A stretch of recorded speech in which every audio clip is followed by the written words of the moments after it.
Hello everyone, আসসালামু আলাইকুম। চলে আসলাম একটি জালি কুমড়ো দিয়ে ফেওয়া মাছের ভর্তার রেসিপি নিয়ে তোমাদের মাঝে।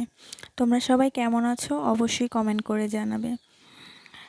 তো কথা বাড়াবো না, চলে যাব রেসিপিতে। তো আজকে হচ্ছে মা তাড়াতাড়ি করে পাটা বিছিয়ে নিয়েছে। এর মধ্যে হচ্ছে লবণ আর হচ্ছে শুকনো মরিচ নিয়ে নিয়েছে, লাল লাল টসটসা শুকনো মরিচ নিয়েছে। তো নিয়ে হচ্ছে শুকনো মরিচগুলোকে আর লবণ পরিমাণ মতো নিয়ে ভালো করে তোমরা যেরকম ঝাল খেতে চাও ওই রকম পরিমাণে ঝাল মরিচটাকে ভালো করে পিষে বেটে নিবা। দেখতে পাচ্ছ কোনো প্রকার কোনো পাতা থাকবে না, এরকমভাবে বাটবে। তো এরপরে হচ্ছে মা এখানে দিয়ে দিচ্ছে ফেওয়া মাছের শুটকি। আমাদের দেশের ভাষায় এটাকে ফেওয়া মাছ বলে, জানি না তোমরা কোন দেশে কী মাছ এগুলোকে বলো। আসলে এই ভর্তাটা যে এই মাছটা যে এত মজা যা তোমাদেরকে বলে বোঝানো যাবে না। তো আম্মু হচ্ছে এখানে কিছুটা রসুন আর কিছুটা পেঁয়াজ ভালো করে ছিলে পরিষ্কার করে ধুয়ে নিয়েছে, আর সেই ফেওয়া মাছগুলো দিয়ে দিছে ভালো করে ধুয়ে পরিষ্কার করে রাখা। তো আম্মু এই সবগুলো উপকরণই ভালো করে সেই মরিচগুলোর সাথে বেটে নিবে। দেখতে পাচ্ছ কি সুন্দর করে মা বাটতেছিল। আসলে আমার তো খুবই ভালো লাগতেছিল, মনেও চাচ্ছিল যে এখনই খেয়ে ফেলি।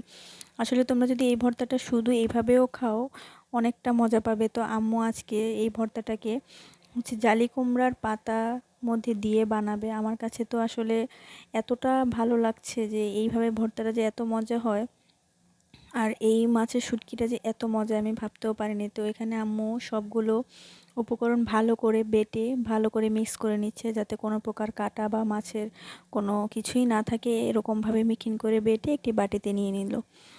তো আম্মু এগুলোকে আবার করবে হচ্ছে একটুখানি পরিমাণ তেল দিয়ে, সয়াবিন তেল দিয়েছে।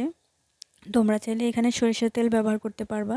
তো আম্মু এখানে সয়াবিন তেল অল্প পরিমাণে ব্যবহার করে এর মধ্যে দিয়ে দিচ্ছে পেঁয়াজ। তো পেঁয়াজটাকে ভালো করে ভেজে নেবে, একদম বাদামি কালার করে ভালো করে ভেজে নেবে। ভালো করে বাদামি কালার করে ভাজা হয়ে গেলে এর মধ্যে সেই বেটে রাখা শুটকিগুলো দিয়ে দিবে। তো মা হচ্ছে এগুলোকে ভালো করে একটু ভাজা ভাজা করে নেবে, ভাজা ভাজা করবে। দেখতে পাচ্ছ কি সুন্দর করে ভাজা ভাজা করতেছে। তো ভাজা ভাজা যেরকম হয়ে গেলে তারপর এটাকে বাটিতে নিয়ে নিবে। এরপরে দেখতে পাচ্ছ এখানে মা কিছুটা পাশের বাড়ি থেকে জালি কুমড়া পাতা এনেছিল, সেই পাতাগুলোকে হচ্ছে সুন্দর করে ধুয়ে পরিষ্কার করে নিয়েছে। এর মধ্যে একটি বাটি নিয়ে পাতাটাকে রেখে এর মধ্যে পরিমাণ মতো হচ্ছে তোমরা যে যেরকম যতটুকু ভর্তা দিতে চাও ওইটা দিয়ে ভালো করে মরিয়ে নিতে পারবা। কেউ চাইলে এভাবেও দিতে পারবা। তো আম্মু সুবিধার ক্ষেত্রে হচ্ছে এখানে টুথপিক দিয়ে আটকে নিচ্ছে। তো আসলে আমার কাছে যে এই ভর্তাটা যে এতটা ভালো লেগেছে যা তোমাদেরকে বলে বোঝাতে পারবো না। আমার কাছে তো খুবই ভালো লেগেছে। অবশ্যই যদি তোমাদের এই ভর্তার রেসিপিটি ভালো লাগে লাইক কমেন্ট শেয়ার করতে ভুলবে না, আর আমার মায়ের জন্য তো দোয়া করবেই, এটা তোমাদের কাছে আমার একটি অনুরোধ।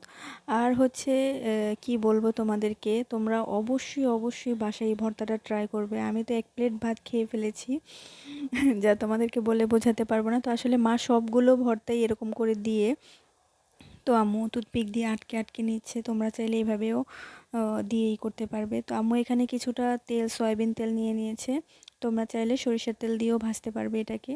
তো আম্মু তেলটা গরম করে এর মধ্যে হচ্ছে সবগুলো পাতার ভর্তার গুলো আম্মু হচ্ছে বিছিয়ে কড়াইতে দিয়ে দিছে। তো দেওয়া হয়ে গিয়েছে দেখতে পাচ্ছ। এরপরে মা হচ্ছে উল্টে দিবে। তো দেখতে পাচ্ছ পেছনের পাটটা কিন্তু কতটা সুন্দর সবুজ সবুজ দেখা যাচ্ছে। আর একটু লাল হবে, বাট এইরকম থাকবে না, পাতাটা যেহেতু সিদ্ধ হতে হবে। তো আম্মু এর পর্যায়ে একটু চুলাটাকে একটু হালকা বাড়িয়ে দিয়ে আম্মু হচ্ছে এটাকে একটু লাল করে নিল।